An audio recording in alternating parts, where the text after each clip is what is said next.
بسم اللہ الرحمن الرحیم۔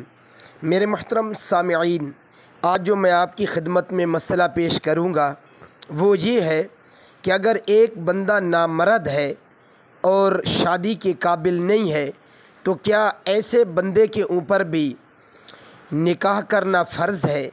تو میرے محترم سامعین، یہ مسئلہ آپ ذہن میں رکھیں کہ اگر کوئی شخص نامرد ہے، شادی کے قابل نہیں ہے اور وہ جسمانی طاقت نہیں رکھتا تو ایسے بندے کے اوپر نکاح فرض نہیں ہے، بلکہ ایسے بندے کے اوپر علاج فرض ہے کہ وہ پہلے علاج کروائے اور پھر جو ہے وہ نکاح کرے، وگرنہ اس کے لیے نکاح کرنا جائز نہیں ہے۔